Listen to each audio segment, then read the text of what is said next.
Hello everybody and welcome along to the fourth round of the SimRacing Grand Prix series brought to you by Spence. And what a venue we have for you today. It is Mount Panorama in Bathurst in Australia, and what a tremendous challenge that these drivers are going to have here going forward in these races today. My name is Paul Smith. Alongside me in the commentary booth is Samil Aurora. And Samil, we've had a tremendous first half of the season, but now this is the business end of the championship. This is where these drivers get to decide who is a champion. 100% Paul, and the business end may seemingly have come a bit too early, because remember, this championship only has 5 rounds, but what that does is amplify every single one of them. Take a look at the calendar on your screen right now, and you can't say that we've gone to any bad circuit at all top line racing circuits. And I am so glad that for the penultimate round of the season we come to an absolute favorite, Paul. Bathurst is just the thought of the kind of racing that's going to happen today gets me buzzing. It's quite the challenge, is Bathurst. It's not the widest of tracks. It is effectively a street circuit, is this. And they've got the walls tight in. They will get to that in a moment. But there you see your top 10 in your standings then. Sindra Setsos in the lead of the championship ahead of Karl Herzog, with Oscar Bixrud in third place from the junior Coanda team. The two MB Racing Nordic drivers of Carl Tien and Glenn Key round out your top 5. Former champion down there though, Benjamin Fuglsang in 10th place, and the rest of them up there on your screen. But Sunil, Sindre really has shown why he was able to compete in this year's Porsche Tag Heuer Esports Super Cup with just that level of consistency that he has. You're absolutely right, Paul. Sondre Setsas has been incredible. And he may not have had the most flashy season with the most wins and all, but he's always been there, always being in that position of finding himself in the top 3. And that is why he is your leader with quite a significant gap. It's always a thing in terms of winning championships. You don't need to have the most wins, although that helps. But that level of consistency, that high baseline, gets you to the top. And for Sondre Setsas, that was on offer the last time out at Road America. Yeah, so we get to see some of the highlights of what happened there at Road America. There was drama aplenty there last time out. We saw the crash then at turn number 3 in the opening race. That's also got the sprint race victory. And then we moved on to the reverse grid of the feature race. Your pole sitter dramatically out at turn number 1. And then it was tremendous racing. Fantastic stuff from these drivers here in this championship. Exactly, and this Paul, 3 wide at turn number 1, and they survived, but that was not so much the case of so many other incidents. And critically, what really got me there was a race of 2 halves for so many ones. Carl Friedrich Herzog in the end coming up as the winner with the gap only 0.7 of a second. That happened after a couple of his MB Racing Nordic teammates were frustrating the likes of Setsas and Bixrud in the back. So I wonder what will happen now. Where will Carl Friedrich Herzog be on his own? He says in his official bio on the website that he does not have enough talent in comparison, but I beg to differ. He was superb, ultra consistent. I'm very keen to see which way his race plays out today.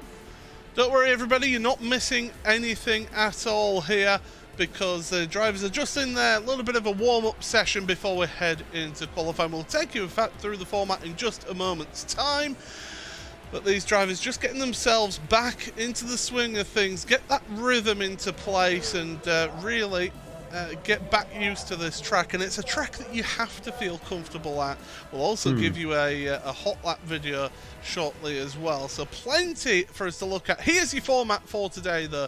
10 minutes of qualifying starts in about 13 minutes time.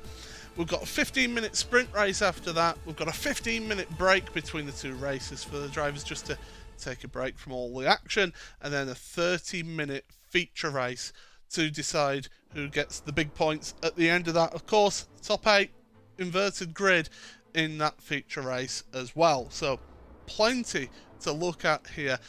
And this format just works so well, Sunil, in producing tremendous action. You get the sprint race where more times than often, it's the person who's in pole or the front row of the grid at least ends up with the win. But then that reverse grid really spices things up. It's a format that's worked, Paul. It's worked with the Porsche Tag Heuer Esports Super Cup, one championship that you've been commentating on for many, many years now. And that's just a testament to it. It's simple. There's no too much complications, right? Top 8 gets reversed, so it gives them a good chance to come up with a good fight back, like we saw last time out at Road America. So that adds that element of spice into it and gives drivers like Glenn Kay, who sadly did not make the most of it last time out, but gives them a chance to come to the top of the field and show what they can do defending. And defending can be incredible, right? For a lot of the drivers, they may have a prowess in that aspect, but because they start in the midway part of the field, they may not be able to show it as much. Well, here we go then. Tommy Erstgaard, one of your drivers from the Porsche Tag Heuer Esports Super Cup, has provided us with a tremendous hot lap video here. So here we go, into Hell Corner, 3rd gear, use all the curb on the right hand side. Slowly drift the car to the middle of the track, then get it over to the left there, up over the rise. It will suddenly plunge downhill. Then we're getting back up into the steep part. Griffin's Bend, turn number 2. Important to get your line right through here. He's holding 4th gear, carrying the speed and the momentum. And that's crucial because it is such a steep hill. This is a mountain, of course. Onto the brakes whilst turning into the cutting. You want to touch that inside wall almost. Through turn 5 into Quarry Corner, then turn 6. Reed Park is the next one. This left with Sulman Park as well coming up very shortly indeed. But look at how high speed, how much movement there is in the wheel there.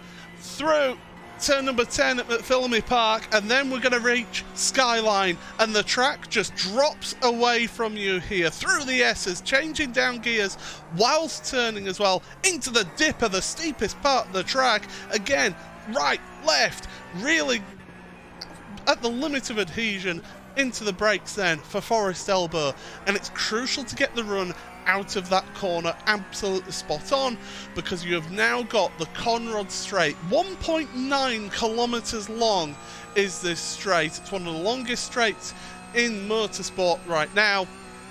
Tremendous speed. You're almost on the limiter as you head into the chase here. Right, absolutely flat out, then onto the brakes, down the gears, down to third gear. Some will maybe pull second gear through the chicane at the chase. Underneath the bridge, there's only one more corner to go. It's a downhill braking, it's deceptive. You don't want to touch this inside curb as well. That's Murray's Corner. The finish line comes up there, and that is a lap of Mount Panorama. It's breathless, isn't it?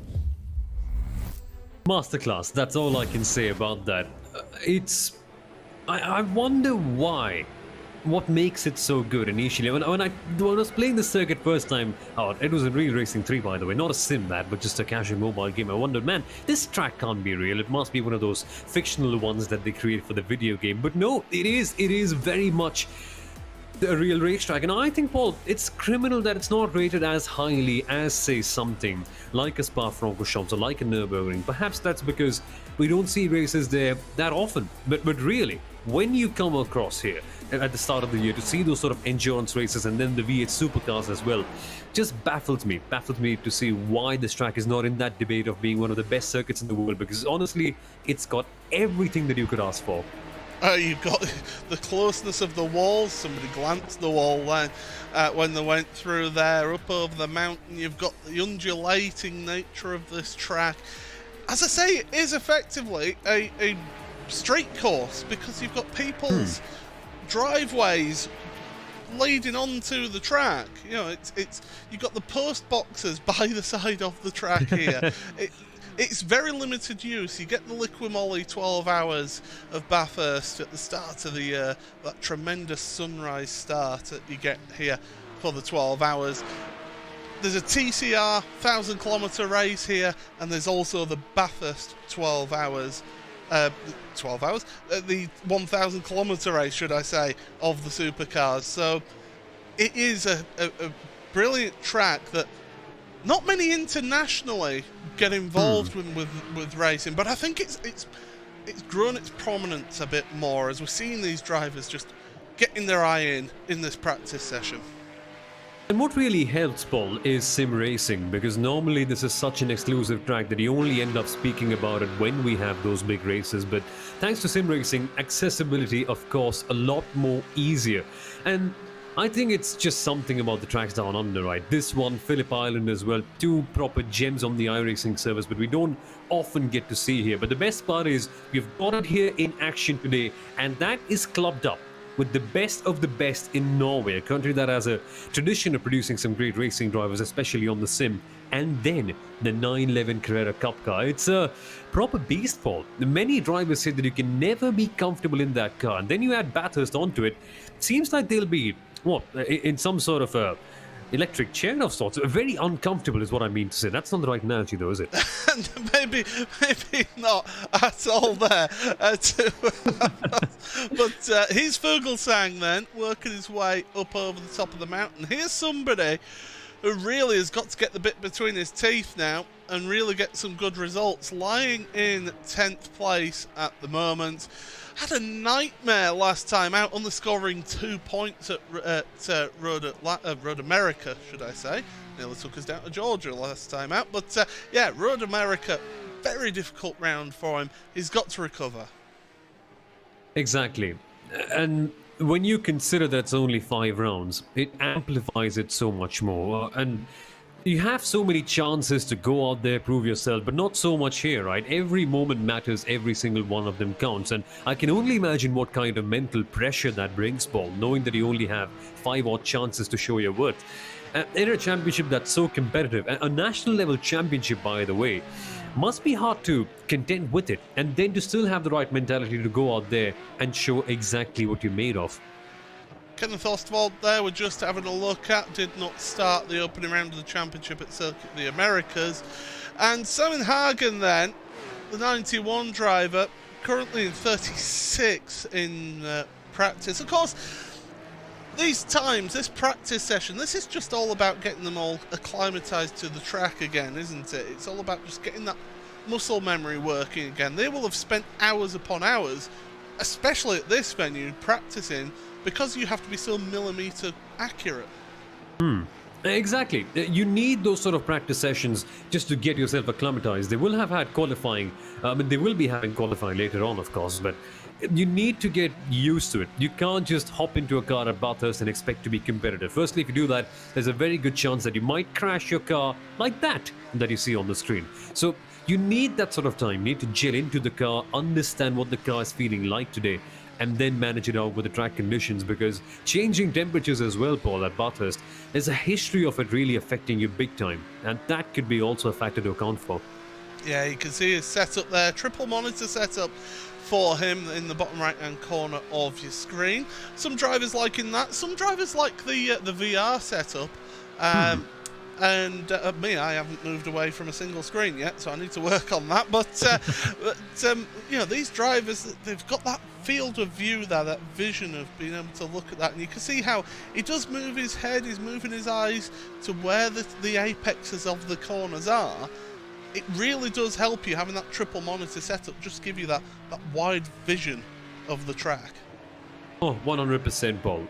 When you're racing against somebody, which is probably something that's going to be very likely when you're racing 911 GT3 Cup cars, you need to have that peripheral vision with you, because there's a very good chance that somebody will be banging doors with you.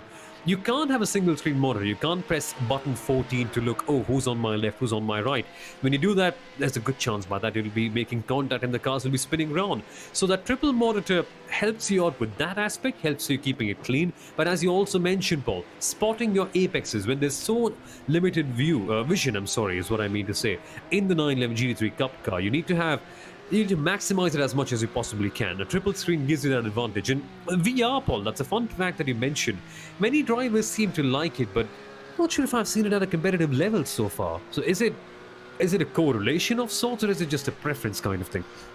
It does seem a bit of a preference for drivers. Sindre Setshorst then, of course, raced in the 2021 Porsche Tag Heuer Esports Super Cup for Core SimRacing. He's out there on track, just getting some laps in, second fastest in this practice session. He's currently a championship leader, had a really good run of results, and last time out at Road America was his best so far in this championship. 80 points accumulated from last time out, compared to his rivals, who only got 76 of Herzog. So definitely Sindre has got the bit between his teeth. He's got that sort of vision of where he wants to be at the end of the season. And well, it's worth mentioning that first prize, 50,000 krona. So that Danish krona, so that's around about 7,000 US dollars? $6,000, 6,000, yeah. sorry, yes. Outstanding, isn't it? Big prizes to win. Probably the biggest one he's competing in, apart from the Porsche Esports Super Cup, the World Championship, that is. And the one thing I've noticed about Sondre, Paul, is that he's gritty, but not too much. He recognizes the situation. So say, for instance, when you take a look back at Imola, when he was fighting with Yartian, he had every right to take his elbows up. He had to defend. It was the feature race. But when you compare to what happened in the sprint races at Road America, he didn't need to be so aggressive. He knew what was going on, so he planned his aggression in that aspect. And that is the defining part, right? Knowing how to control your emotions on the track is such a critical aspect. Sondre Setshorst gets it, and he does it so well. It's also worth pointing out that in 2 minutes' time we'll be heading to qualifying. There is, of course, a pole position prize of course, which is powered by Spence, the series sponsor. The pole position driver who takes that #1 spot in qualifying will get themselves 1,000 krona as well. So that'll be a nice little top up, a little bit of pocket money for the drivers out there. So yeah, definitely these drivers, at the end of the day, yes, you want to win, but those monetary prizes do add a little bit of extra encouragement. Of course they do. And when you consider that for a lot of them it's a hobby, for most of them that is, it just is very rewarding, isn't it? Imagine your hobby paying you back in some sort, apart from the gratification that you get by doing it. I mean, if you get some sort of financial benefit as well, why not, man? It just helps you stay on to it. It helps you to be more motivated to put more hours into it whenever you can, that is, without compromising your day job. And that's the kind of commitment that we are seeing right now as well, Paul. But what's interesting about this championship is that being Norway's best, we also have some big real-world racing drivers. Sondre Frutseth races in the real world. We also have so many real-world drivers. I think one of them was Dennis Hauger, Formula 3 winner, last time out that we went there in Barcelona. So it's a stacked grid right here, but to still be the top sim racing drivers within the real world ones, it just goes to show that even if you have real world talent, it takes a lot of understanding of the sim to maximize that, and some drivers are able to devote a lot more time into it to get a better idea. You also see it where those real world drivers, you get that mix of real world drivers who just don't get it, who can't get that feel. They very much operate with the seat of their pants sort of feel of driving a car, whereas some they've sort of grown up with sims and have got used to how the simulator delivers that that tactile response to those drivers. And the one that I always think of is Ayachan Guvan, who of course races in World Championships and multiple levels for Coanda Sim Sport. Also drives in the Porsche Mobile 1 Super Cup. So that's your results of the warm up of this round of the championship. Oscar Bixrud must be feeling a little bit confident, although less than 1/10 of a second between him and Setsource means that you can't rest easy, and you can never rest easy around here. You take your foot off the pedal and not push as hard as you can, you end up in a wall. And even if you go slightly overboard and try a bit too hard to get some time off, well, the result is most likely going to be more or less the same. That's how treacherous of a circuit Mount Panorama is. Right, well, we're heading into qualifying. 10 minutes of qualifying to set themselves that lap, and the drivers have got to get a shift on round here because it's quite a relatively long lap. We saw it just 2 minutes 20 on a hot lap.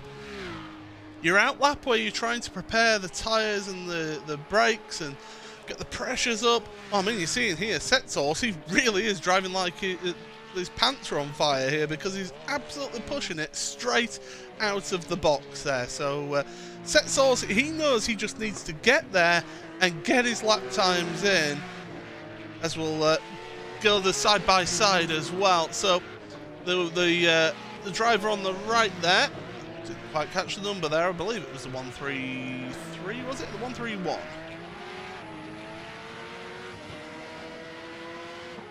We'll see anyway. Oh, it's the 333. Of course it is. It's Oscar Bixrud.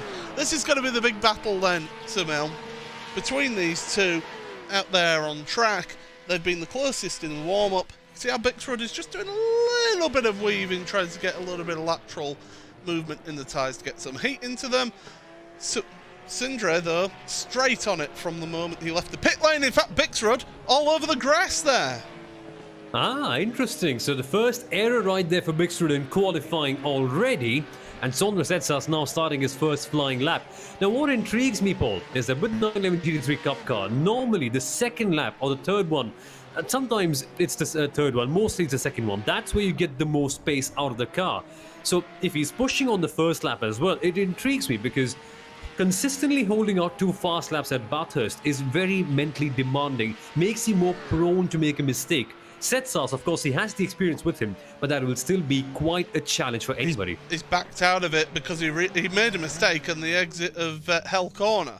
So that's a mistake for Setsource there. So even turn number 1 is a huge challenge for these drivers here. So Oscar Bexrud now got the chance to maybe get that lap time on the board, because a lot of the time, if you get a banker lap in, that half the time becomes your qualifying lap, because the second lap, where you're really pushing it to the limited adhesion, you make a mistake, you glance a wall, you invalidate your lap, and before you know it, you've got that backup.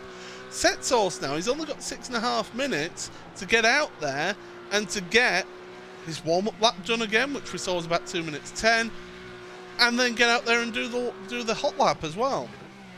Now, luckily for him, we do have just a little bit of time, and good for him that he made the mistake early. Of course, not good for him to make the mistake, but it's a silver lining of sorts for him. But Bexrud is very, very focused, very calm and composed in a situation like this. Okay, I'm going to get this out of any which ways very early on. He's 14. Incredible, right? And good to see him actually being so composed in a lap like this one. I'm keen to see, will he go for the second lap? Will he hold on, warm up his tires again, then go for the second run? If he does 2 consistent fast laps in a row, that right there is a challenge that I can't take up quite well. It's properly hardcore to go in for 2 hot laps at Bathurst when the walls can actually give you some tunnel vision of sorts. Yeah, it always makes me feel a little bit old, does this series, when you get the Coanda Junior team out there. We're up over the curb on the exit of the chase there, though. Not ideal, and we'll see how he does. The first few lap times coming in now. Across the line comes Bexrud, and that's going to be second place, Kenneth Ostwald, then with your fastest lap time at the moment. Interesting, so that's a real shocker, because Kenneth Ostwald was not anywhere to be seen the last time we were here in terms of qualifying, but straight up, Ostwald has put it on provisional pole position, but this man right here is the man to watch out for. He'll be having a mission to steal it right from Ostwald. By the way, Kenneth Ostwald was 17th in the championship coming into this round. If he can hold on to this position and get a lovely run in the sprint race, off he goes, he shoots up right at the top. Not exactly a P1, but you get the idea, right? He gets himself 1,000 kroner, that's what he gets as well, so that'll be very nice. Setsource is under pressure now. He needs to get the lap time in, because this is a qualifying session where you are limited by laps. Once that clock strikes 0, you cannot finish whatever lap you are on. So this is pressure. This is Setsource now coming under it. He'll maybe get enough a lap in after this, but he is going to have to push to the absolute limit here, the SimRacing driver. Look at the focus on his face there. Avoiding that curb, that's crucial on the inside, because a lot of these curbs you can't run. It pushes you out wide. You can use that to help you, and then look at this, just the way that the track just drops away from you. When you're going to the dipper right here, it's a 1 in 6 slope. So that's, just for those of you who maybe don't understand that, for every 1 metre that you move forward, or for every 6 metres that you move forward, should I say, it drops 1 metre. That is how steep that part of the track is. It is incredibly steep. But Setsource now down the corner on straight. This straight is actually really helpful. It just allows you to relax. It allows you to think, right, okay, I've got through the really difficult part, set myself up for the end of the lap, and it just allows you to rest your mind a little bit, because, as you alluded to earlier, Samil, doing 2 consecutive laps round here is really mentally taxing. It is, but what's interesting, Paul, is the corner that went on before Murray's, this one. It's the chase corner. It's a very fast kink, of course, which is very hard on a touring car because it's front-wheel drive, as you may know, Paul. But in a 911 GT3 Cup car, it's still okay. But the corner after that, the left-hander at the chase, it is deceptively slow. So sometimes you can feel like, okay, I can brake just that little bit later, I can carry more speed, but you can't. It tightens on in the middle part of the corner, so taking it requires a lot of precision and knowing your judgment quite well. I have failed right there many times. Many professional racing drivers have gone there and made that error too. It is only hours and hours of practice and knowing your markers that can help you out with a corner like that one. We'll move back to Kenneth Ostwald then, coming out of the chase, heading towards Murray's corner, the final corner of this track. Onto the power. What's his lap time going to be? Is it going to be an improvement? It should be an improvement. No, it isn't. He must have invalidated that lap then. So this is his last opportunity. Jarl Tien down in 16th place for Jarl. That's not good for him. He'll be hoping for a lot better than this. He's coming towards the end of it. He won't be able to get enough of lap time in here. So this one has to count. Oscar Bixrud is sat in the pits. He's happy with his. He's on pole position. Exactly. The young man has put in an absolutely superb lap time right there. Nothing that's on the sets us can do about it right now. But yeah, Jarl Tien, what is he doing there in P number 17? To put it for some context, it would be like seeing Daniel Ricciardo in P18 or something like that. That's how absurd it is. Jarl Tien stunning, winning right there in Imola. I get a feeling, Paul, perhaps it's not his kind of circuit, you know. Some drivers favour flatter tracks. Maybe this is not the one for him. Well, here he comes across the line. Does improve up to 10th place, so he'll be a little bit happier about that, but not satisfied. Here comes Setsource then. Downhill into Murray's corner for the final time in qualifying. What can he do? He clips that inside curb. Not always best to do that. Across the line does not improve his lap time, so it'll be Oscar Bixrud then, who provisionally is on pole position. Driver's still out there. Kenneth Ostwald. What can he do down the Conrad straight for the final time in qualifying? The car almost disappears with the camera shot. With that tells you how much elevation change there is down the Conrad straight into the chase. Absolutely flat out to the limit. Brake as hard and as late as you dare. Avoid the curbs on the left and right. Can unsettle the car. Downhill braking into Murray's corner. What's he going to do? Is it going to be an improvement? No, it isn't. He's pulling over. That's his qualifying done. I think it's safe to say, with 10 seconds left, that Oscar Bixrud is going to be starting from pole position. Indeed, but one more big storyline to follow. Carl Fredrik Harshog, has he got enough in him to improve in this one? The storyline very much similar, Paul. The second lap was the critical one, and no, Harshog also backing out. Yeah, of course, when that clock strikes zero in that qualifying, that is your opportunity done. So here's your grid then. Bixrud and Setsource with Nordstrand and Ostwald on the front two rows. Anders Meyer and Kim Andre Strom round out your third row of the grid.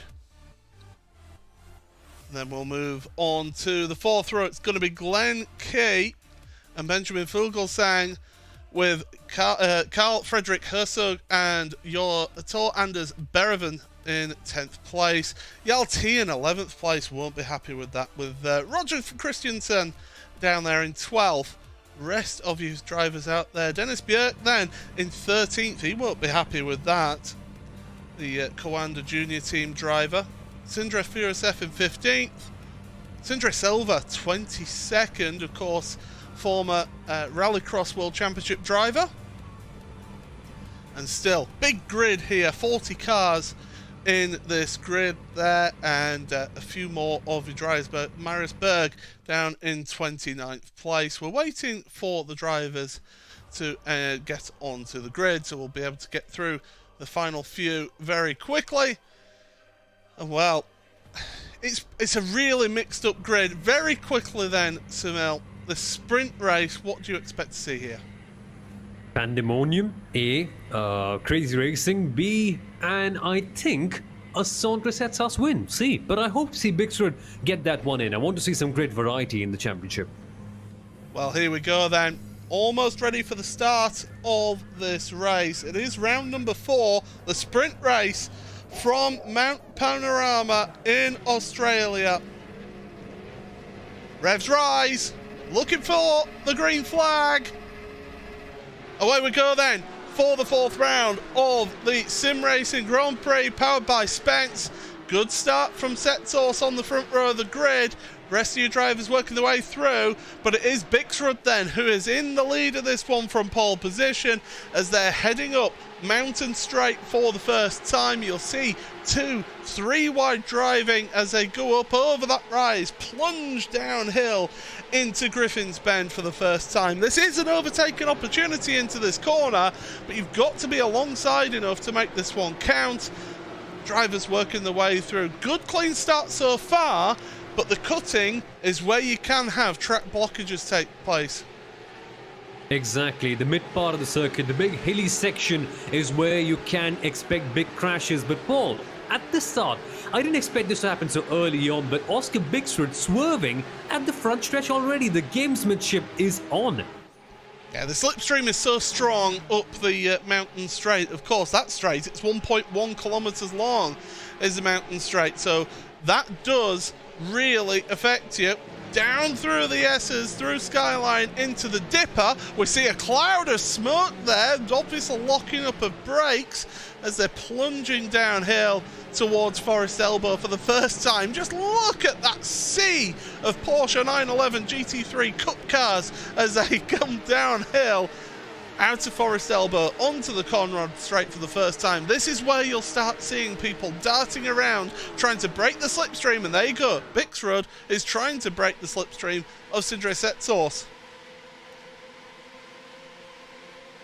And good clean racing so far as well. That sort of gap has created in Paul, and it's going to be very essential for Sindre Setsource to stay in that sort of draft train, because eventually when you give Oscar Bixrud some free run, he will go away with it, he will fly off with it. But behind though, big battles, and all the MB Racing Team Nordic's car always in the action.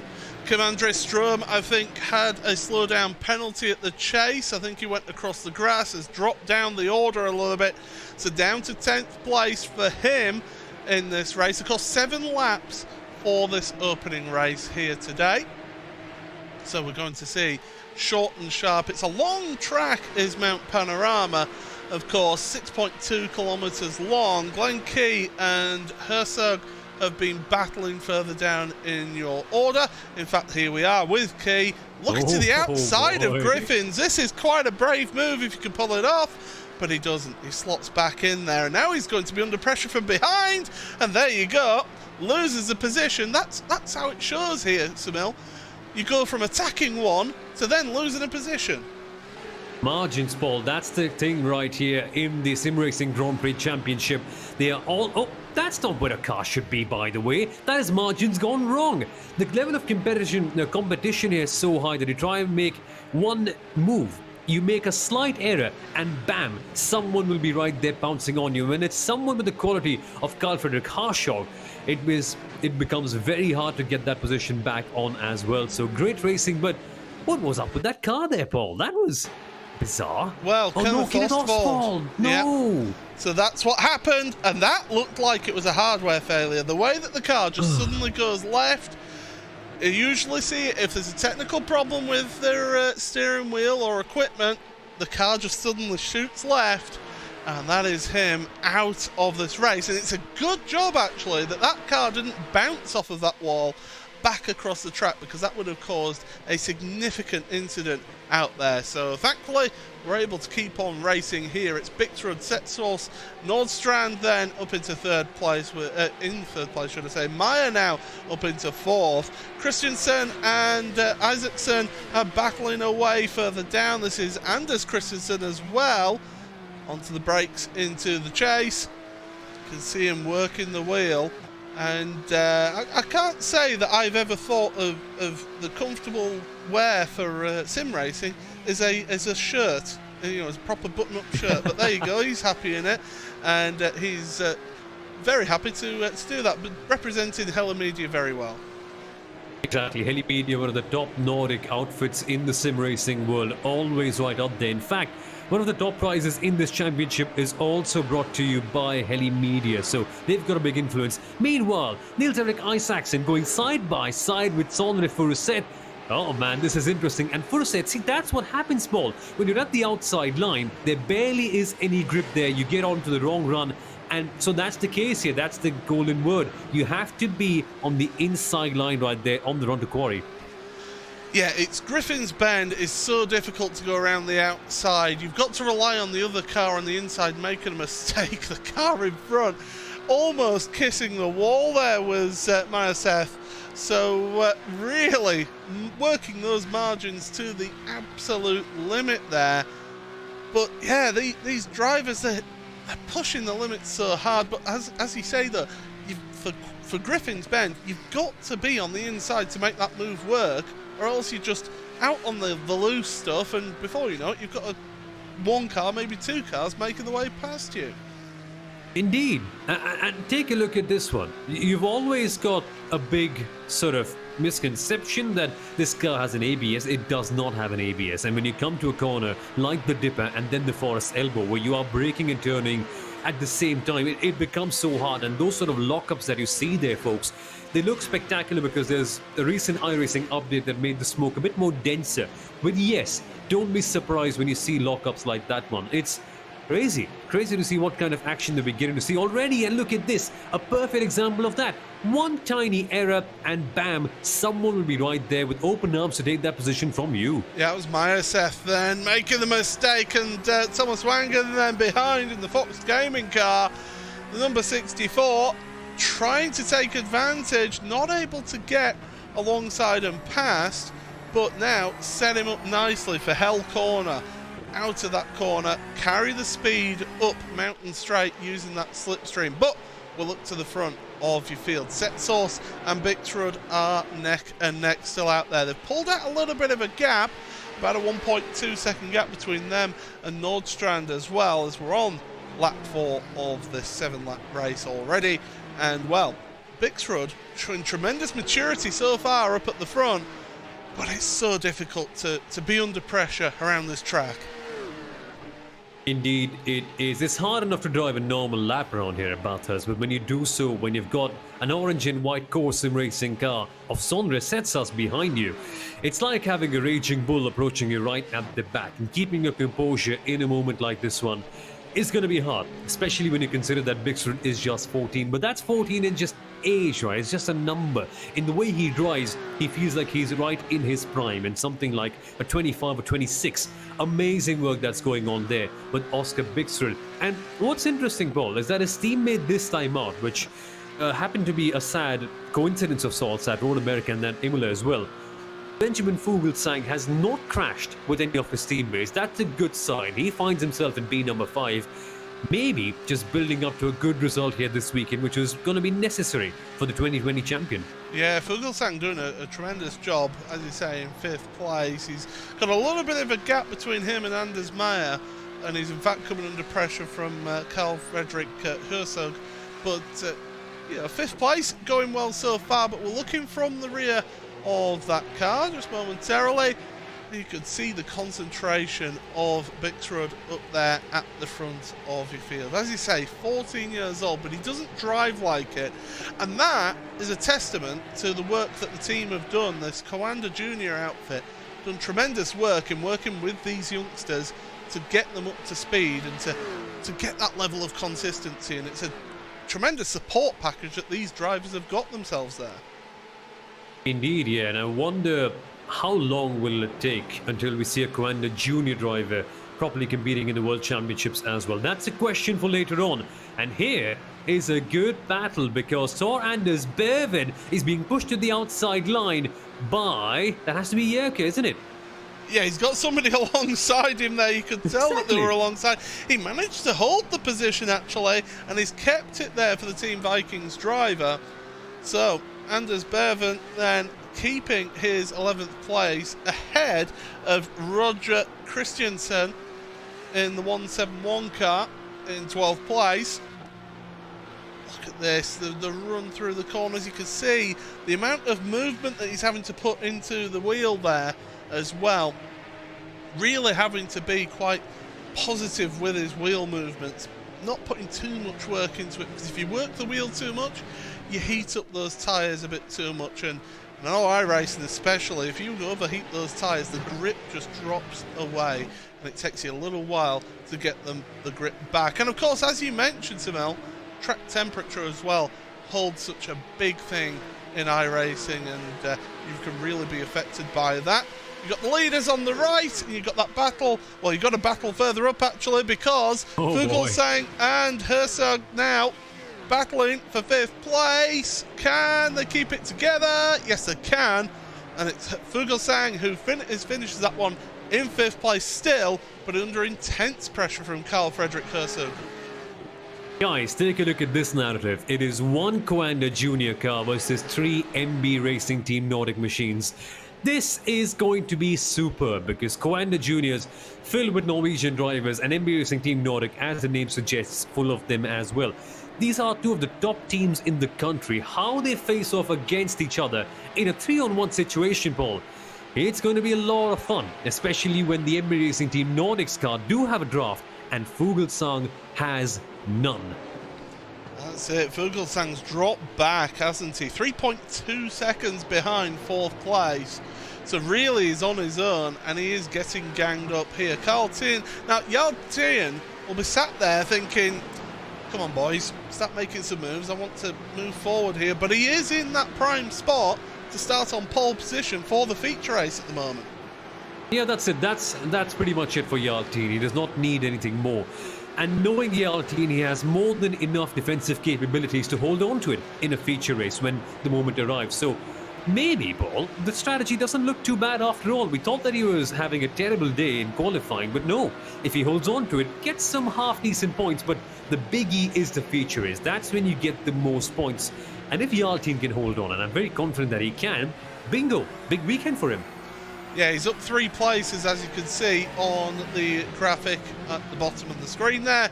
So he has been moving his way forward, of course helped out by that Kenneth Ostwald incident early on in the race as they go downhill. Such a great...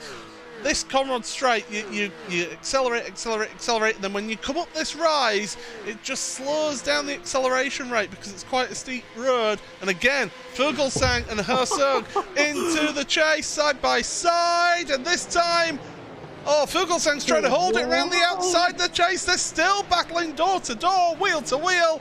This is tremendous stuff. Down towards Murray's corner. And if Fuglsang's not careful, he's going to get freight trained here. Still holding that outside line. It gets you onto the power earlier for Fuglsang. And if he can get onto the power earlier out of Hell Corner, he could carry that speed all the way up Mountain Straight, running wide. Oh, they're still side by side. This is tremendous stuff, Samil. Don't tell me your legs are not bouncing around like a drilling machine right now. This is crazy stuff. Interestingly though, Fuglsang has the critical inside line, but Glenn Kay was looking to the grass for a second, Paul. And guess what? Ashok has almost done it. No, he hasn't. And going side by side with his teammate now. Oh my goodness me. Crazy. Fuglsang amazingly out of all of that. And by the way, we've started the final lap of this race. You can see why there's the desperation here. But Fuglsang, incredibly, has hung on to that position, to that 5th place. Bervin has dropped down a couple of positions down to 13th. So something's happened outside of your top 10. In fact, he's dropped down to 14th now. So I have a funny feeling that he's made friends with a wall somewhere. But these drivers now, you can see the leaders on the right-hand side of your screen through the dipper there and heading towards Forest Elbow. Go, Bixrud and Setsource. Nordstrand not really close enough to make any moves here, but onto the Conrad Straight out of Forest Elbow. Really, Bixrud, all he needs to do now is just hold on to his place, just work that slipstream. Be careful not to give too much to Setsource. Setsource isn't close enough really to make any move into the chase. If he did make a move, it would be an absolute send. He's not going to though. I think he realises that Bixrud just has this one out of the chase then towards Murray's for the final time. He can make a lunge down here. Setsource showing his nose, but he's not going to. So out of the final corner, it's going to be a win for Oscar Bixrud from the Coanda Junior team in this sprint race. Great result then for the youngster in first place. Sindre Setsols, though, your championship leader, he realised he didn't need to fight too hard. Here's the battling 16th place. It's going to go to Erlandson across the line. That finish line comes at you very quickly out that final corner, and still battling going on out on track there. Privateer Kim Holberg down in 33rd into the final corner, and he'll get himself a 33rd place finish there. But wow, Samil, it was a little bit quiet for part of the race, but it really picked up towards the end. Oh, it did. That crazy battle right there almost got my voice on the edge. I started to crackle up a little bit, and that's what racing should do to you, honestly. I wonder how Fuglsang actually kept behind 3 MB Racing Nordic cars at the very end, but hey, well-deserved 5th place position. There's a reason why he was the champion last year, isn't it? Absolutely. Bictrud then, your victor by 2.5 tenths of a second ahead of Setsource, with Nordstrand, Meyer, Fuglsang, Herzog, Key, Tien, Strum and Bjerg in 10th place. So 4 Commander Junior team drivers, 4 MB Racing Nordic team drivers in there. Of course, SimRacing and the team Bergen car out there on track as well in the top 10. A real domination between 2 teams there out in that top 10. Rest of the field then: Christensen, Isaacson, Wangen, Merseth, Havdal, Erlandson we saw just hanging on to that 16th place in the end ahead of Godestad. Larson, Silva, Sindre Silva up to 19th in the end of that race, and Tilgard in 20th place. Rest of your results are going to be scrolling through the screen right now, but Samil, we've got about 9 minutes until the feature race. I mean, it's going to be tough for Bictrud and for Setsource to try and work their way through towards the front of the field. It will be. When you consider how many overtaking opportunities you have, what have you got? Turn number 1, you've got turn 2 as well, and then after that is just the chase. And maybe if you're daring enough, Murray's corner. So that's 4 all opportunities. But in reality, the corners get so tight, and you're up against the best drivers who know how to defend. Even though you might be a driver of the caliber of a Bictrud or of a Sindre Setsource, it takes a lot more to overtake here than, say, for instance, at Road America, where the corners do have some sort of runoff. Here, what is runoff? They don't know anything about runoff right here at Mount Panorama. So I think it's just going to make for a spectacle, Paul. We may not see as many overtakes, but the value and the worth of each overtake will feel all the more special. And there are going to be some of them right here. I think it's going to be crazy, to say the least. And just wondering, right now, Sindre Setsource was a bit more tame right at the very end, because he knew that a good qualifying position right here for the feature race is more important than getting a win right now in the sprint one. But he's going to be no holds barred in the feature race. That is a sight that excites me quite a lot. Yeah, that reverse grid, it has a different effect around this track.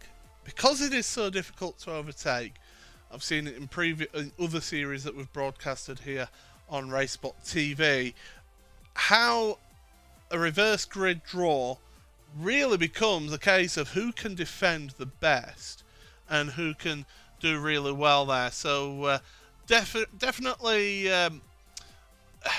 it's definitely going to be a potential of who's actually good at making those overtakes out there before we find out who's going to be the race winner. That's going to be the key to this race. Right. And I mean, with the level of drivers that we've got in this series, we've seen how good defensive drivers they are out there. It's going to be an extremely difficult job for those front 2, Bictrud and Setsource, to get up to the front of the field. Maybe force some mistakes. That's the only thing I can really think of is force errors. And, well, you see him right there on screen. McPhillamy Park is one of those places where it does have some runoff, but you can have a big accident there as well. Exactly. The car, if it was the real life, it would come up with a big bill of around a few $100,000, that one, but could be crazy. What's interesting, though, is who do they have to pass, Paul? They have to pass the likes of Karl-Petter Nordstrand, Anders Meyer, Benjamin Fuglsang, who was impenetrable in this final round. Carl Frederick Harshog, Glenn Kay. I hope Glenn Kay does not make an error like he did at Road America. I was heartbroken to see that in the first turn. This was his chance to maximize it. Turn number 1, he lost it. I feel for him. I hope he does better. But he's a hard cookie to crack. And then Jarl Tien, the Jarl Tien, who had that controversial incident with Sondre Tetsas on the final lap of the Imola round. Spicy is the word I can think of, Paul. Certainly is. Of course, there are...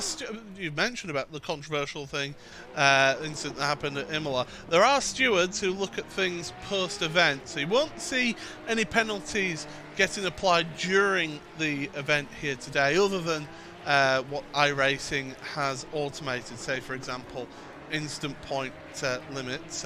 Anyone new to iRacing broadcasts, welcome along. Hope you're all well. Instant points, just to explain that to you, you get a set amount of points, instant points, that you can accumulate before you end up getting some form of penalty. You usually get what's known as a 1x, so 1 instant point for if you go off track. If you lose control of the car, you can get 2 instant points for that. You can get contact ones now. That can vary. It can go up to 4 points per contact. So you've really got to be careful. If you've got a small level of instant points to play with, then you really got to watch it and not get involved in any silly instance. Now, in a private league, which this is classed as a private league, you'll generally find that these drivers will use and abuse that instant point limit.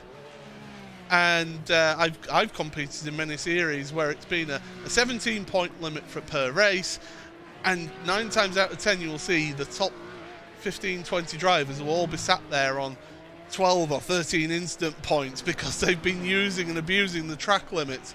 Now, around here, track limits, that's not really the biggest issue. It's contact with the wall, which you will get instant points for.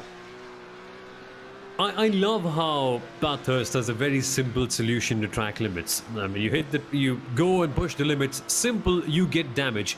And that's I think far worse than a 1x or a 2x. So yeah, I think by that logic, drivers should stay calm. But it so happens that you want to push the limits, right? And Bathurst is a track that invites you to do so. Every single corner literally feels like it's calling out to you and saying, push harder, get more time off me. Why are you being so tame?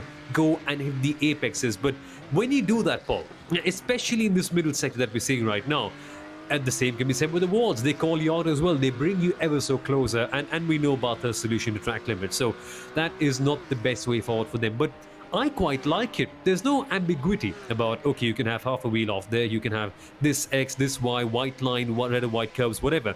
You go out there, slam dunk, that's it. You're gone. You have damage on you. Yeah, and Simon Hagen, who we were just on board with, looking at his setup there as well. Got a settee in the back of the shot there that we saw then. So, once he's finished doing a bit of racing, just have a bit of a relax and a sit down. Here's another look at a different setup there. And Jacob Behrens then, the IGL Coatings e-racing driver. You can see how they've got things set up there. And the crucial thing is having curtains, because if you end up with the sun shining onto your monitors, for example, exactly, that will significantly reduce your visibility of the track. I mean, it's amazing, right? On a top-level sim racing broadcast, we're talking about curtains, but they genuinely are so relevant because you can't imagine how much your visibility will be sort of ruined if you have those sort of sunlight in your eyes. And it's afternoon in Norway at this stage, so that will be quite heavy in the summertime, that is. So that's another factor to include. But you're right, Paul. You can get rid of it through VR, but hey, I'm not sure most of the drivers like that. But another fun fact, not so much relevant to this particular event, but even in the 12 hours, sunrise is going to be very crazy at Bathurst. So you often get it in your eyes. That sort of challenges exist everywhere, and drivers have no choice but to deal with it.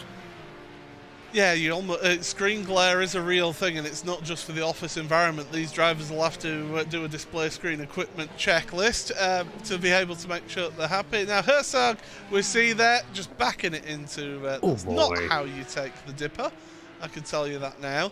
But this team, the MB Racing Nordic team, Glenn Key, This is the driver that we secretly want to see get past turn 1, don't we, on this race? Because last time out at Road America, it was cold. I think it was just that cold tyres. The back end swung around. As soon as the back end goes, it's like a pendulum, and off he went into the gravel there. You do that here at turn 1 into Hell Corner. There is a little bit of grass on the outside, but then you quickly meet a wall. So what will help you is that the run down to Hell Corner is literally nothing. It's around a few hundred odd meters, so you won't be carrying too much speed in. But honestly, you might be looking up and saying, yeah, but it was his fault, so let him pay for it. But you've got to feel from him, seriously. Such a sad mistake, but he's shown pace. That's the important point. He showed good pace in the sprint race. It's a longer one, this one. If he can keep his composure throughout the end of this race, I see no reason why he shouldn't be somewhere around the top 5. Well, we'll get to see how this race pans out, because the warm-up session between the two races is over, and we will be able to give you your starting grid here, and it will be Yaltian on pole position with Glenn Key second place, Carl Frederick Herzog in third with Benjamin Fuglsang in fourth place, Anders Meyer and Carl Peter Nordstrand in sixth place. Your first and second from the race are starting 7th and 8th, Sindre Setshorst and Oscar Bixrud, with Kim André Strom and Dennis Bjerk. Then Roger Christensen and Nils Erik Isaacson rounding out the 12th position. We've got to be quick with this one. We'll fire through the grid as quickly as we can for the rest of it, but the drivers here very keen to get going straight away in this race, just waiting on one final driver to get onto the grid, and then we'll be all set for the start of this race. Longer race, of course, 14 laps for these drivers out there on track, and we're getting ready. You can hear the engines just ticking over into gear. Engine revs rise for the feature race of the SimRacing Grand Prix by Spence. Slow getaway then from Fuglsang. He's dropped down to 8th place from that start alone. Absolute nightmare. There were changes made to the clutch on these cars earlier on this year, and it's really shown there at the start how it can mix things up. Up over the rise then towards the right-hander at Griffins. It is Tien, Key, Meyer, Herzog, Nordstrand, Bixrud and Setshorst as they run through the line there, with Fuglsang down to 8th place from that awful getaway there, Samil. Exactly. For Fuglsang, you could not have imagined a worse start apart from not starting at all. Seriously, now look at the kind of guys he has to pass to get that big win. Setshorst, Bixrud, Nordstrand, Herzog, and then more. Crazy stuff for him right now. But Anders Meyer is one driver I have to point out right now, doing a very good job in P number 3. He held on the challenge from Carl Fredrik Herzog at the background. That was some very interesting stuff. But it's a sandwich now, Paul. Sindre Setshorst has been sandwiched between some young Quiner junior drivers. It's not the easiest position in the world to be in, but then again, he's one of the top drivers in this championship. You expect him to get something big out of this one. And of course, it's crucial to point out that Oscar Bixrud then was able to get the jump on Setshorst at the start, because of course he started 8th, Setshorst 7th, so they have swapped positions in this race as well. Heading down the Conrad Straight for the first time. 1.9 kilometers, as we mentioned, one of the longest straights in world motorsport at the moment. Reaching VMAX into the chase, hard onto the brakes, as Samil has mentioned earlier on. No ABS or traction control on these cars. It is all down to the driver. In towards Murray's. We're getting a very good look at Murray's corner here. You'll soon see some cars. There they are. As they go through the corner, they'll be ending the first lap of this race. So it is Tien, Key, Meyer with Herzog, Nordstrand, Bixrud, Setshorst, Fuglsang, Strom and Bjerk rounding out your top 10. There you see the timing tower on the left-hand side of the screen. Right now, Samil, if you're one of those quote-unquote quicker drivers, although in this series that's very difficult to differentiate there, you want to be making moves forward if you're further down the order, like Bixrud is trying to make on his teammate Nordstrand, and I think he'll be facilitated in that move. Yes, he is. He's up to 5th place now. Setsource, he's stuck behind 2 of them now, 2 Commander Junior cars. He's got the pressure of trying to work his way forward here.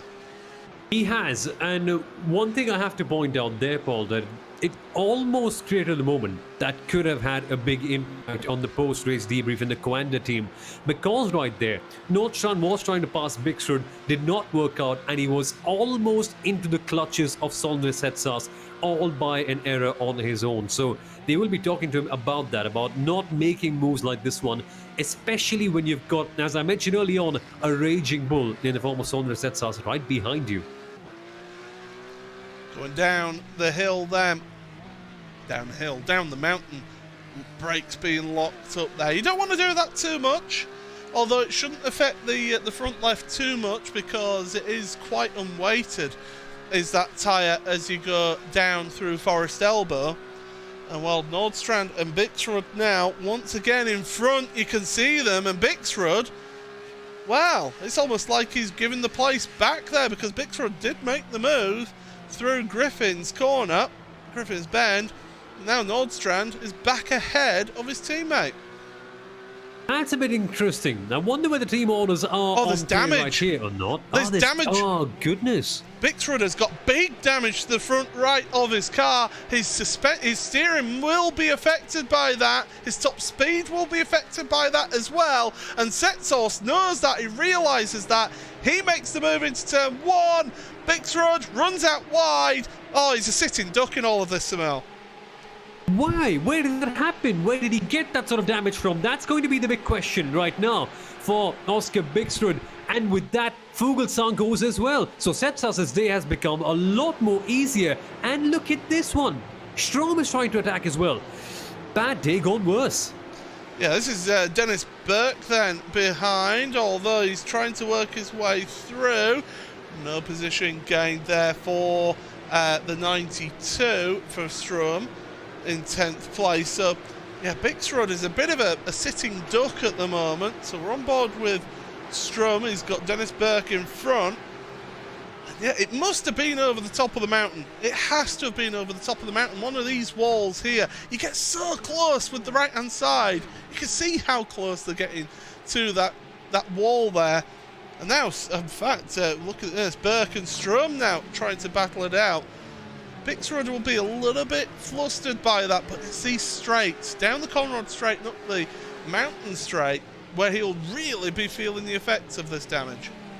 Exactly, and I have to agree, Paul, it has to be somewhere down the mountain, because there you can actually make contact and still not have that sort of a visual effect, because you can just brush the wall. And so you won't lose a position immediately, but the after effect is what makes you lose the positions, and that is exactly what happened right there. Now, drafting, you can see the pace differential, yeah. Paul.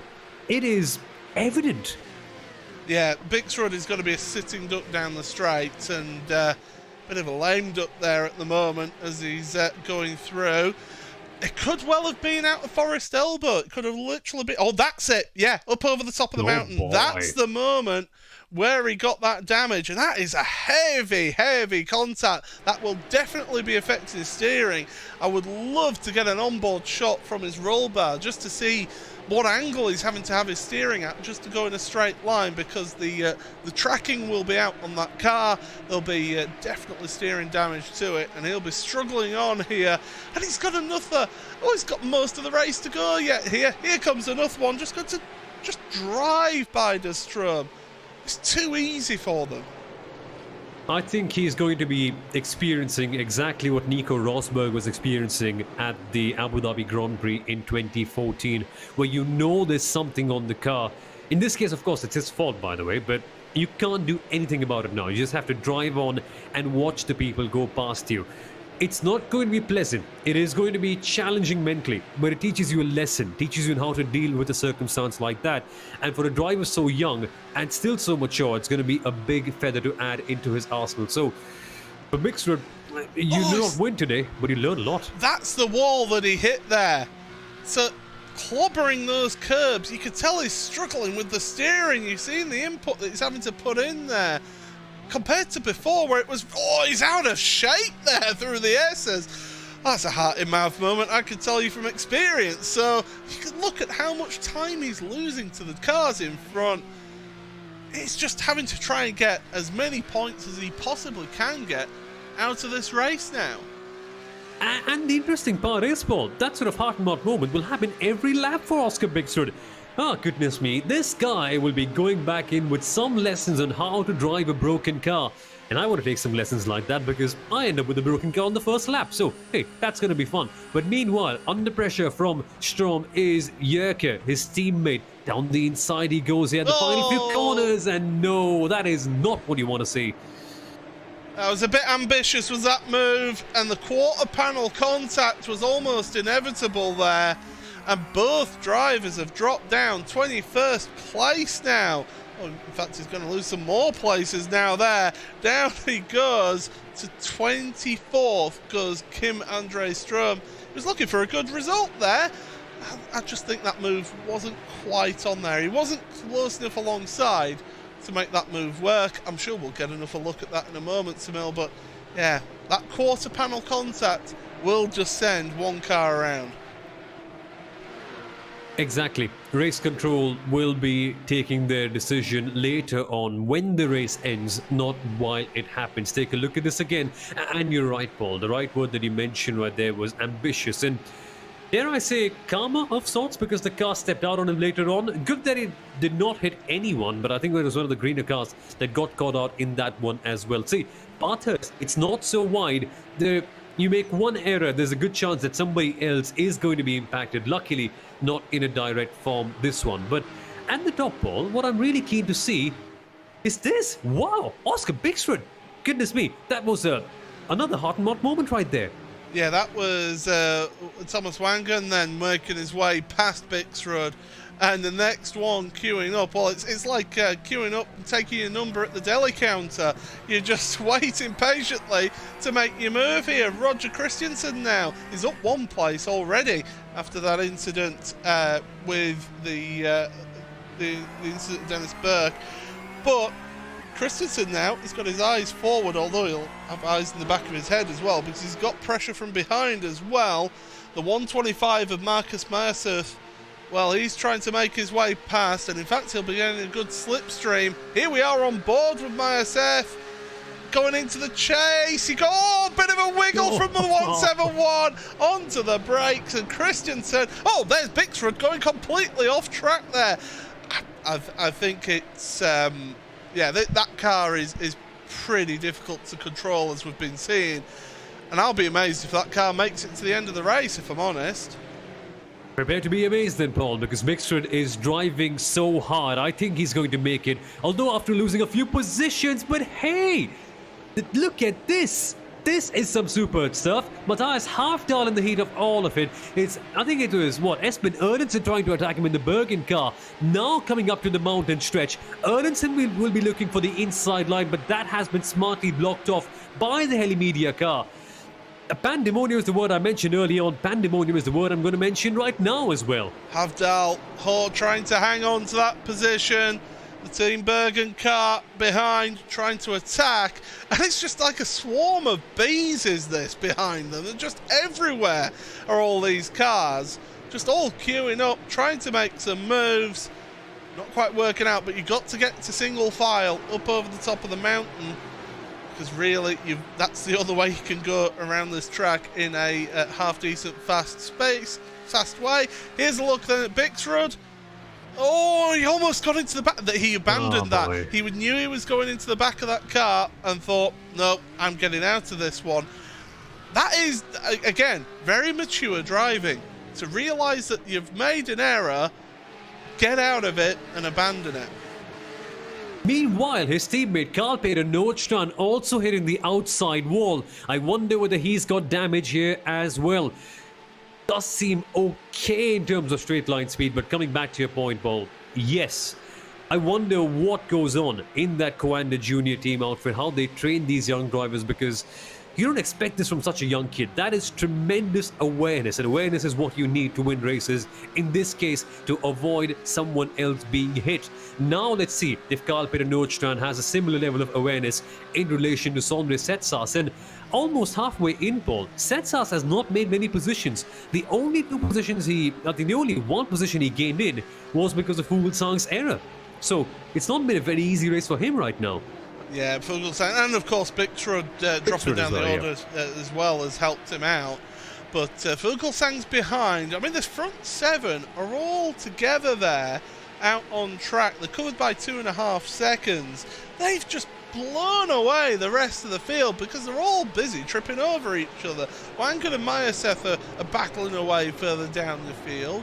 You've got Christensen, Havdahl, Erlandsen, Godstad, Sindre Silva is involved in all that, along with Tor Anders Berven. So there's big battling going on further down your order. In fact, Silva's just gained a position there over Berven, so up to 14th for Sindre Silva.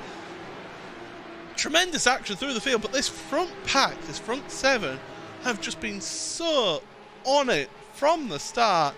And those MB cars at the front, I mean, it's really good if you're the team manager seeing 4 of your cars at the front of this field right now. All I can say is, Paul, I did not expect anything different from the MB Racing Nordic drivers. We knew that they're going to be hard drivers to pass. Right now, seems highly unlikely that they will get trounced. Look at this.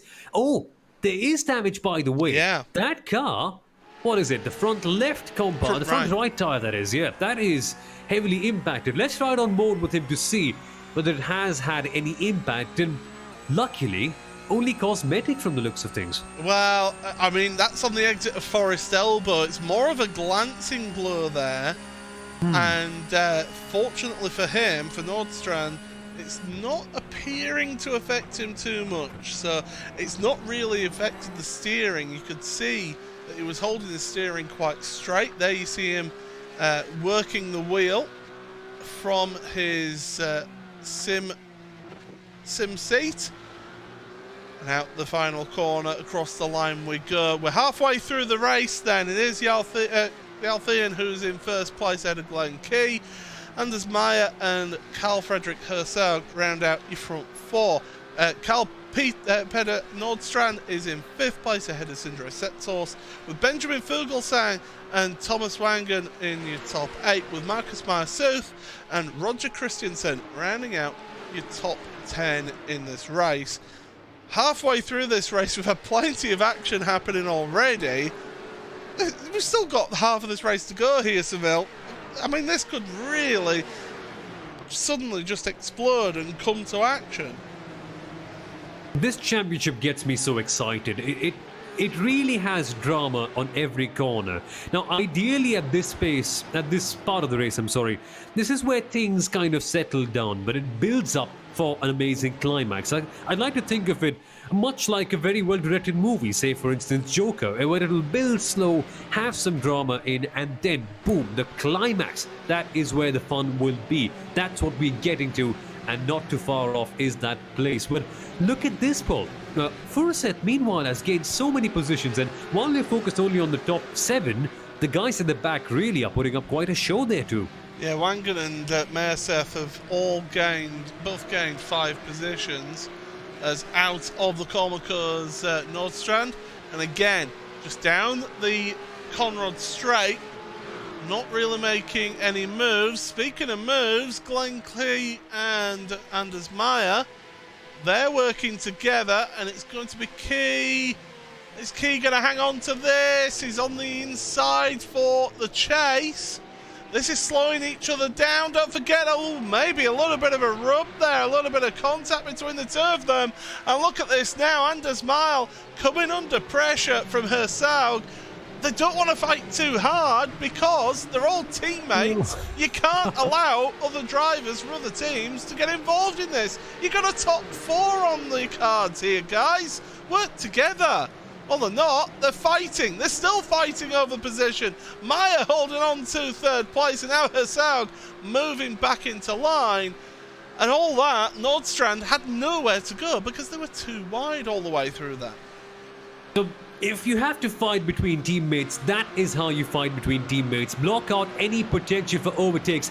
Look at this. Sondre sets us under attack from Benjamin Fuglsang, and thankfully he backs out at the right place to avoid contact with the walls.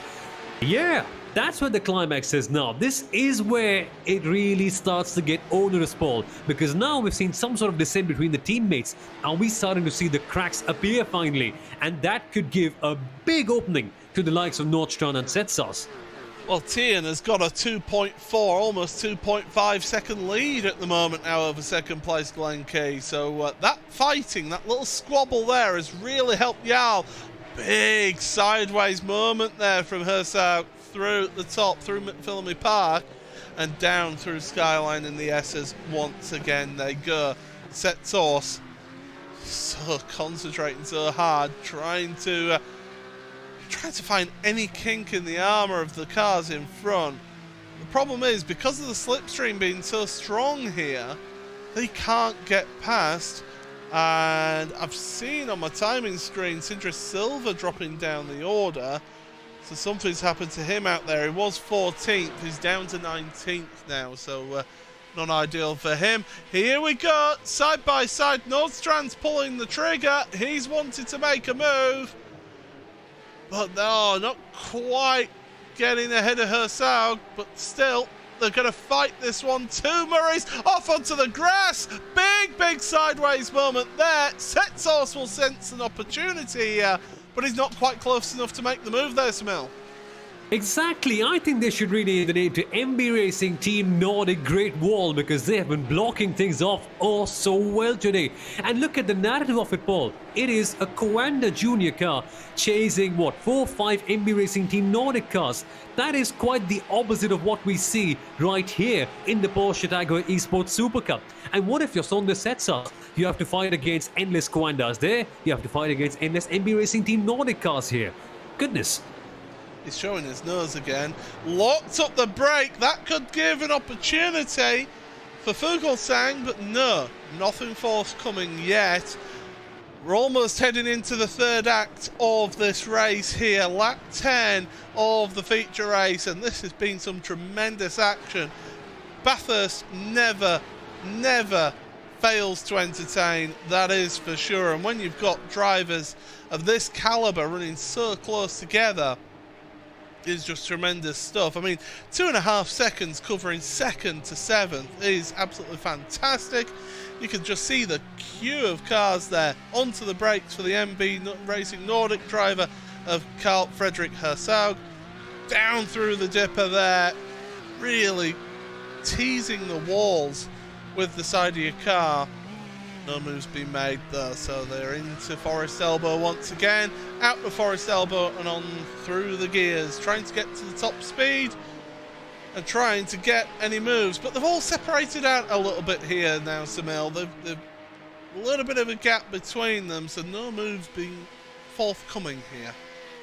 Yeah, don't worry, Paul. Don't worry for too long, because they'll just be getting back together oh so quickly, and then that is where the action begins. It's not that they've settled down or they've understand that there are bigger things in the world right now. No, they want those positions, much like they do in the midfield. Marcus Mai-Set, excellent job of getting up in that top 8 order, moving up 6 positions, Paul, and that was the final move that he made to get up there. At a crazy place, by the way, so Mai-Set really rising in confidence. Yeah, through the chase then, made that move stick. Wangen behind him along with Christensen. That's your 8th, 9th and 10th places. By the way, this group are 10.5, almost 10 3/4 seconds behind 7th place. That's how much that front 7 have moved away. But straight away, Mai-Set feeling the need to try and move about and try to get out or to try and lose the slipstream for the car behind. No move forthcoming into Griffin's Bend once again. At the bottom of the mountain, now the steep climb uphill. 176 metres from the lowest point to the height. Sorry, 174 metres, I do correct myself. From the lowest point to the highest point of this track. And we're getting that right now. All uphill here until McPhillamy Park, where it levels out and then you plunge back downhill once again. It's a tremendous venue for driving and for racing. And it's a tremendous place. It's so rewarding when it works out for you. And a lot of these drivers are finding that it is working for them. Tian in particular. Exactly. For Yard Tian, it started off this weekend with us wondering, man, it's just turned out to be such a bad start for him. But since then, he used what the internet would like to call a big brain move. Ended up finishing in P8 in the sprint race. Now starts in pole position, and he has grabbed the opportunity with both hands. He's holding on to it so well. We've lost Wangan, by the way. Wangan has had an incident out there on track, and he has gone back to the pits. Meanwhile, bit of an overtake move there for Nordstrand, and he's going to get the job done, and he's bringing Setsos along with him now. So Hersaug has done a brilliant job to try and hold on to it, but for no avail in the end, because it is now Nordstrand into 4th, Setsos into 5th. They need to get the bit between the teeth and get a hurry up now, because they've got about 2 seconds up the road to 3rd place. Goodness me, the MB Racing Nordic wall has seen a crack, and now it is 2 top names right there. Nordstrand, Setsos, and then Fuglsang, the 3rd one, also chasing in right there. This is going to be fun. How will the likes of Anders Meyer, Glenn Kay, and Yaltin hold on? Because so far, they have been shielded by teammate. No! That was Fuglsang! Fuglsang into the wall! His car is a mess! Exit of Griffin Bend. I saw him running wide there. Saw that coming, because that wall just cuts in on the exit there. And he didn't quite have enough. He touched the wall, into the wall. Big incident. We've got a few others as well have had an incident. Torp, Christensen, Berg and Havel, have all had an incident further down your order as well. Getting towards the end of the race, this is where actually at a race this distance, physical preparation is key, because if you're not fit enough, you'll start making mistakes. There's a big mistake though, and it kicks him up into the wall. Now, is he going to get involved with anybody else? I don't think he is, because there were a big enough gap between that pack there in the top 7. But that is a huge error for Fuglsang. It's a giant killer ball. That's what Bathurst is. It takes big giants and challenges them all the way through. Fuglsang is the giant of this championship now. He is pretty much in such a bad position. I wonder where he is. I'll quickly check the timing screen, but his teammate, well, he's under some tremendous pressure too. Sondre Setsos, finally, here's his chance of making a move, a second one on merit, and this one is going to be trickier than the last one, I get a feeling. This track has been an absolute car killer here, as we'll get another replay, and I think this is Wangan. So yeah, this is the incident happened with Wangan. He's in the wall, he's trying to keep it out the way of everybody, but you've got no chance, and the track was blocked, and they all came flying in there. My goodness.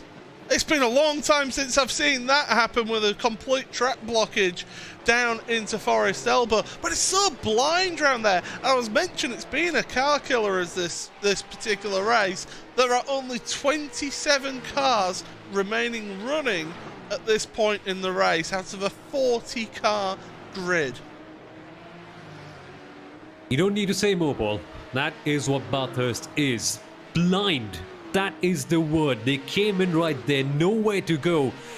And that was inevitable. I was wondering how many big ones, how many full pile-ups, how many roadblocks are we going to get to see today? Well, finally, we've got one, and it has featured so many big names. But the intensity of this championship is that even though we've seen probably the biggest crash we're going to see the entire season, we have to put it past, and we have to focus on the action in front, because that honestly will never ever stop. Sondre Setsos, championship leader, facing a big challenge, passing Carl Peder Nordstrand, and then one more lap. Can he get the podium? It's like scenario mode on Gran Turismo. Well, Sondre Setsos wants to be Le Champion, that's for sure. Kenneth Ostwald has had an issue out there. He was up in the order, he was up into the top 12 at one point. What a recovery drive from him. He's had an issue out there. He's dropped down to 16th place, I can see on my timing. There you go. It's dropping down the order on our timing tower as well. But Setsource now is running out of time. We're going to be starting the final lap of this race. I don't think a podium's on the cards for either of these two, but Setsource knows that a number of his competitors in this championship have had big issues out there. I mean, Tian went into this round in 4th place in the championship. He was 91 points off of Setsource in this series, so your current race leader has a lot to catch up there. Here's the battle for 2nd place between Key and Maya, but Maya's backing out of it. He knows that this is a 1-2-3 for the team, and that is going to be big news for them and for their sponsors. But it's been a car breaker as this race here today, Samil. Unfortunately, it's what you expect around this track. Yeah, that's Bathurst for you. There's a reason why it is one of the toughest circuits in the world. Such a huge challenge, physically and mentally. But now, Sonder Setsas, last gasp effort could be on the cards here to get P number 4. As it stands, he's got around a 30-point lead in the championship, so he will be fine, because right now his major rival is Carl Friedrich Harshog, and he got past early on, right? He's right behind Sonder Setsas. So Setsas should be okay, but you always want to build it up and get an iron-strong gap when you come to the final round of the season. Lock up at the top there. Oh boy. Yeah, that was 2nd and 3rd then of Maya and Key. In fact, Maya and Key are swapping positions here down the straight. They're going to go side by side. Here they go. Oh, keep it clean between the two of you chaps, because you are teammates. Oh, a little bit of a squeeze there up over the curb into the chase. And this is going to be Key just ahead. We're going to have to look forward, because Yal Tian, your race leader all the way from the green flag, comes out to the final corner and wins the feature race at Bathurst. Oh, and Setsos went for a move there at the end. It didn't pay out at Murray's corner, but he does finish in 5th place. It's Tian, Key and Maya. Wow, what a result for the team. Rest of order now. Oh dear, that's Ida Jerdvik. He's around. He was in a really good position of 13th at one point. That's down at the chase. He's dropped down the order. Now we're going to have a look at a replay at all this. Oh, it's on his own. No. He was... Oh, no, it isn't. That's the 63. That's Indra Silva. Well, I mean, that might be an acceptable move in Rallycross, but not here in the Porsches. More contest, and through the middle of them. Who was that? The 24, Marius Berg. Take a bow, son. He had just gained 2 positions on the exit of Murray's corner. What? Oh, I think sanity has taken off and gone into orbit. Now, I can't find any here. My word. So where do we begin, Paul? Well, we're going to have a bit of time after this to go through that. But one driver who kept his sanity was, of course, Yal Tian. He ends up winning this race by 2.5 seconds over his teammates of Key and Maya. Tremendous result for MB Racing Nordic. They will be delighted with that performance in that feature race there today. And there's every reason to be. It is a proper team performance by MB Racing Team Nordic. I wondered what they'll be able to do. How do they use this advantage of numbers that they have? And it was a race of 2 halves pretty much for them at Road America. Finally, getting it done there. Not the perfect result, but a top 3 pole. Amazing stuff. And Yal Tian, he looked like he was having the worst weekend possible. He's outsmarted everybody. He gets the big points. Absolutely. So there you go, the front 3, TNK and Maya, with Nordstrand hanging on to 4th ahead of Setsource in 5th, Herzog in 6th place, and then way back, Marcus Maya in 7th ahead of Christensen, Havdal and Erlandson, the top 10. Bervent Silva with a controversial move at the end there, ahead of Isaacson, And then Oscar Bixrud ends the race. He does finish it, but down in 14th place ahead of Kenneth Ostwald. Ida Gerdovic, who we saw having that instant with silver at the end there, in 16th ahead of Christensen Berg, Rummelhoff and Tveit. And then the rest of your runners, well, there's only 25 that finished on the lead lap. Jacob Burns rounded up one lap down. And then pretty much everybody else did not finish that race. That has been an absolutely crazy event here. It was a car breaker, but that is Mount Panorama for you, that's for sure. And we'll be able to very briefly give you an interview. Oh no, we won't. We'll be able to have a word with your championship leader in this one. Sunil, take it away with Sindra Setsos. Mate, really crazy race for you eventually in the end. I think good in terms of the championship, but talk us through that final move right there. I think you had to take the risk, and unfortunately it didn't quite work out in your favor. I think my sound is now good. My headset. Yes, perfect. Sorry. I didn't hear what you said though, but... So I was saying that it's a crazy weekend, this one for you. You do maintain the lead in the championship, but you still had to go for that move right there at the final corner. Unfortunately, it didn't work out, but can you talk us through what was going on there at that final lap? Because it seemed insane to watch. Yeah, it was just trying to get as much points over my championship contenders as possible. And I mean, Oscar fell through the field in the beginning, and then my only goal then was to overtake Carl, which is my second in the championship, so it's all about trying to extend the championship gap without taking too many risks.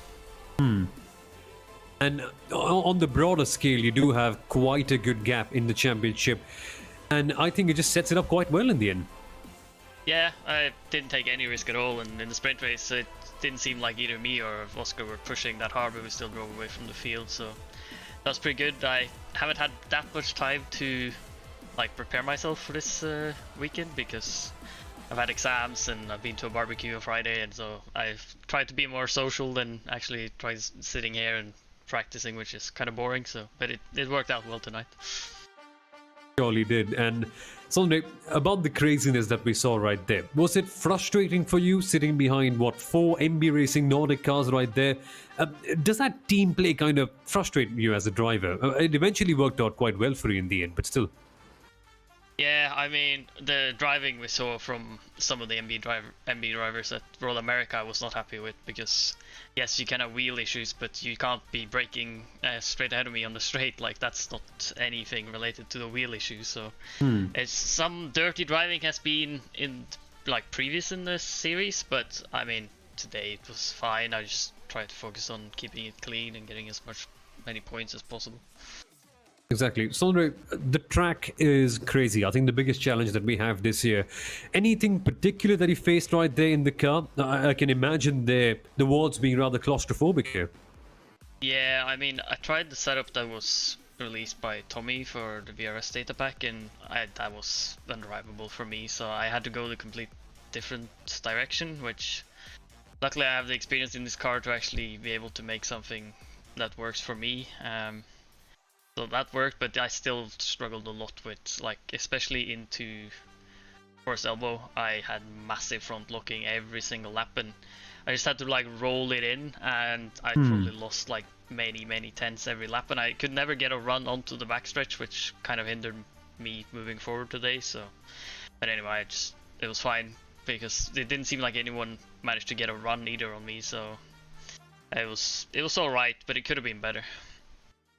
Exactly. Now, finally, Sondre, anyone who'd like to thank this weekend, anyone who'd like to give a shout out to, and your brief thoughts on the final race that we have of the season? Yeah, obviously thanks to, of course, SimRacing again. Really just trying to put as much work into this as I can. Prize pool is quite big at the end of the season. And then, yeah, I mean, heading into the final race at Hockenheim is gonna be crazy. I think I've watched some Porsche Cup races because the official series goes there this week.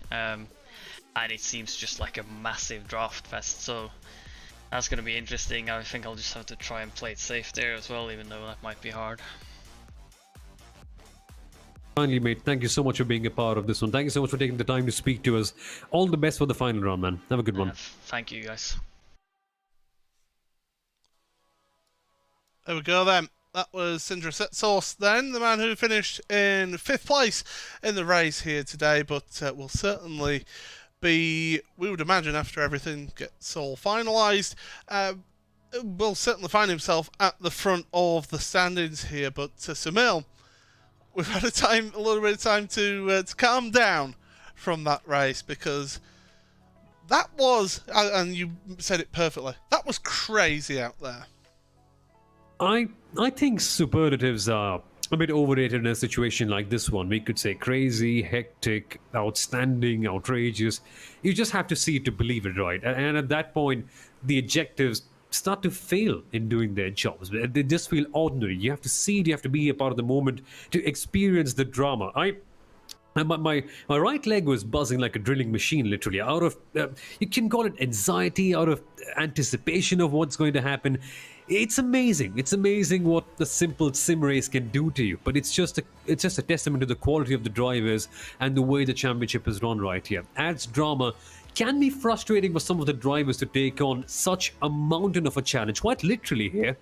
But it produces quite a show, and I'm not complaining. I'm a happy man. But one driver who will be happy will, of course, Jarl Thean. After we mentioned it, he was struggling in qualifying, ended up qualifying 11th place, but worked out perfectly. Managed to get himself into that top 8 for the feature race inverted grid, and he just went out from the front and stayed out there at the front. Brilliant job from the MB Racing Nordic driver.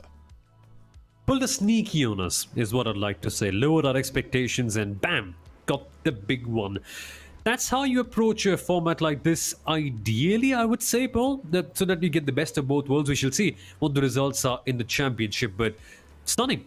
I didn't expect him to do what he did here today, because he sort of dropped out in momentum at Road America, but finally, it adds some intrigue. Now, what about him when we go to the final round in Hockey 9? I'm pumped to see which way this title swings in.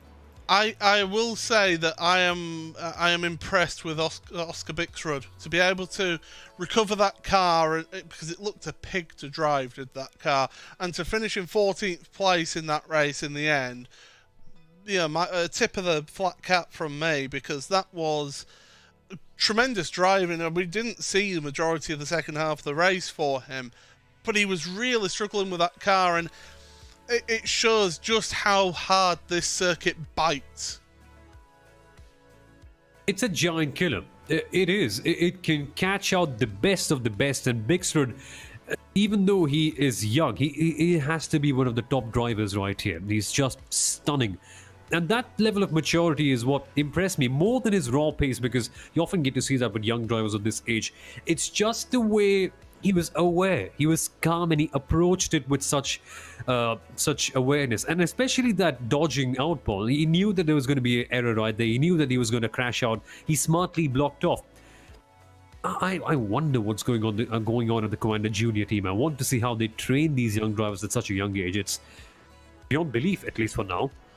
Well, when they've got in the main team multiple world champion in Josh Rogers, you've got Martin Kronka, you've got Mitchell de Jong, who is so versatile in going right across the disciplines as well.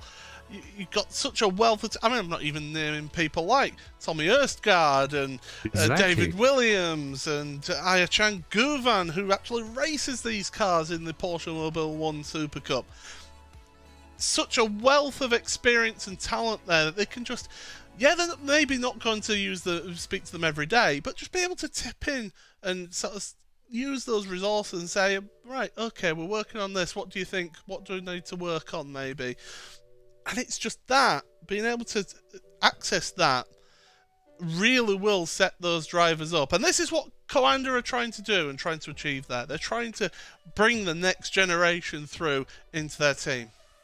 And what's interesting, Paul, is that it reminds me of a quote from the movie The Matrix.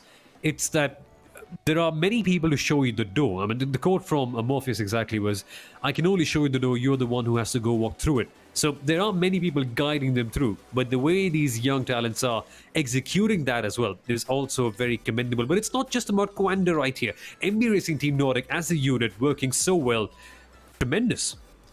Well, next time out, as Sindre mentioned, we are going to be going to the Hockenheim Ring in Germany, and that a lot of people don't have a lot of experience around that track. I expect that these drivers in this championship will be putting in a good number of hours of practice around there and trying to get, if you're in a big team like the MB Racing Nordic or Coanda Junior outfit, for example, you'll want to get everybody on track and having race experience racing against each other to see what works, what doesn't work, because it's a track that's so unknown to a lot of these drivers. It is. It's only so new to the iRacing service. Many of the top names in the sim racing world haven't yet gone on there and put competitive laps. Of course, everybody's gone there for a light spin, but the level of competition here is so high that a light spin is just not enough, right? You have to go there, understand the braking markers, come up with a good setup for that one. That sort of stuff mostly hasn't happened yet, but as Sondre mentioned, the official series has come there this week, so a lot of them will be getting their laps done in, but there's just anticipation written all over this championship, Paul, and that's what makes me so excited for it. Yeah, I'm thinking the run into turn 2, the run through that long sweeping curve at turn 3 down the back straight into the hairpin. There's going to be plenty of overtakes into that hairpin, that's for sure, and plenty of tiers into that hairpin as well. Down through the stadium section as well, that's going to be a real key point of this track at Hockenheim next time out. We'll spend plenty of time discussing that. It is on May the 30th on RaceSpotTV, so make sure you join us for that season finale at 2 p.m. UTC. That's 3 p.m. UK time for that event. But we will have to say goodbye from this venue at Bathurst and Mount Panorama, because it has been another round of the SimRacing Grand Prix. We had plenty of thrills, plenty of spills out there as well. Oscar Bixrud won the opening race, the sprint race, but hats off to Yalthian for getting the race win in the feature race. From Paul Smith and Samil Aurora, until next time, thank you everybody, and goodbye.